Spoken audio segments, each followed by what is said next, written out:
Chers frères et sœurs, loué soit Jésus-Christ. Aujourd'hui, nous allons parler un peu de la différence entre la Pentecôte juive et la Pentecôte chrétienne. Vous savez, les Juifs ont leur fête. Ils ont plusieurs fêtes. Mais ils ont quoi faire de pèlerinage? La première, c'est la Pessa, connue en langue française comme la Pâque. C'est la plus grande fête juive. C'est une fête de pèlerinage. La deuxième fête de pèlerinage chez les Juifs, ce qu'on appelle la Shavuot, plus connue en langue française comme la Pentecôte juive. Et la troisième fête de pèlerinage chez les Juifs, c'est ce qu'on appelle la Sukkot. La Sukkot, c'est... Ou alors les Sukkot, parce qu'en singulier, c'est la Souka. Les Sukkot, donc, la fête des cabanes, qu'on appelle vulgairement la fête des tentes. Mais ce n'est pas vraiment tente qui est le mot exact, c'est cabane. Voilà. La Shavuot, donc, nous avons d'un côté des Juifs la Shavuot Pentecôte juive et du côté des chrétiens, nous avons la Pentecôte.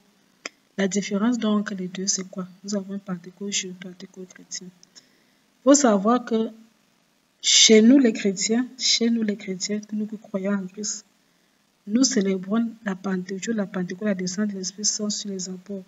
Nous nous rappelons quand nous lisons le livre Les Actes des Apôtres ou encore l'Évangile de Jésus-Christ selon Saint Luc, où on nous raconte que Jésus avait promis à ses apôtres, avant d'abord de mourir, avant sa passion, lors de ses adieux, il disait toujours ça que quand je pars, mais je vous enverrai l'Esprit Saint.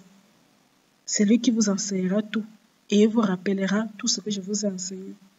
Quand Jésus montait au ciel le jour de l'ascension, Jésus a interdit à ses apôtres de quitter Jérusalem. Il leur a demandé d'attendre. Donc, il est monté au ciel à Béthanie et il a demandé d'attendre l'Esprit Saint. Et on nous dit que le jour de la Pentecôte, ils étaient réunis au Cénacle avec la Vierge Marie, notre mère, et ils ont reçu l'Esprit Saint. L'Esprit Saint s'est déposé sur eux sous forme de colombe.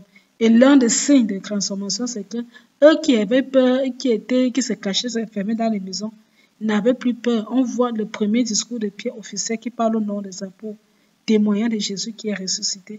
Et on voit aussi les apôtres qui parlent en diverses langues. Et comme ça tombait dans le jour de la Pentecôte juive, c'est ça le problème. La Pentecôte chrétienne tombe le jour de la Pentecôte juive. Donc pendant que les Juifs célèbrent la Pentecôte juive, c'est le seul même jour que Dieu a choisi, c'est de faire la Pentecôte chrétienne. C'est la même manière que, à la même période que la Pentecôte, la Pâque juive, la Pessa, la Pâque juive tombait. Puis on nous dit qu'on a fait descendre les corps parce que le sabbat allait commencer. Ce sabbat était important parce que la Pâque juive allait commencer. La Pâque juive avait lieu samedi. Donc le sabbat chez les Juifs commençait le vendredi à 18h pour jusqu'à samedi. Il était interdit de travailler. Et ce jour samedi était important parce que c'est le jour de Pâques. Vous voyez comment Jésus même aussi, qui est ressuscité le lendemain de sa Pâque. Mais pour la Pentecôte, ça tombe le même jour, le même dimanche. Mais nous ne célébrons pas la même chose. Chez les Juifs, ils célèbrent la réception des 10 commandements au mont Sinaï. Le mont Sinaï qu'on appelle encore le mont Horeb. On se souvient que dans les livres, lorsque nous lisons la Bible, pas le livre de l'Exode, l'Exode, le nombre, parce que l'histoire de Moïse est racontée dans le livre de l'Exode encore, s'achève même quand ils sont au bord de la maison, ils ont traversé la mer Rouge à pied sec et les Égyptiens sont morts.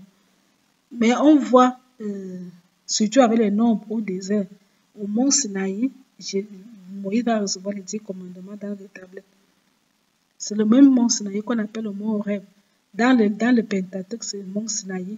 Dans le livre des rois, surtout le deuxième livre des rois, où on parle de l'histoire du prophète Élie, avec son histoire avec le roi Akab et la reine Jézabel, on nous parle du mont Horeb, où Élie et Moïse auraient séjourné. Donc les Juifs célèbrent la réception des 10 commandements, les tables de l'Alliance. Et ils célèbrent également la semaine des semailles, parce que c'est pendant cette période-là que la semaine des semailles. Alors que chez les chrétiens, dans la Pentecôte juive, dans la Pentecôte chrétienne, on célèbre la réception de l'Esprit Saint, l'Esprit Saint qui descend sur les apôtres, qui descend également sur nous, qui s'ouvre, qui nous donne ces 7 dons, la sagesse, l'intelligence, la science, la force, le conseil, la piété, la connaissance et la crainte du Seigneur. Et donc, c'était donc ce que la petite précision que je voulais. Je vous souhaite encore de nouveau bon Pâques et que l'Esprit du Seigneur nous accorde l'Esprit Saint dont nous avons vraiment besoin pour notre épanouissement et pour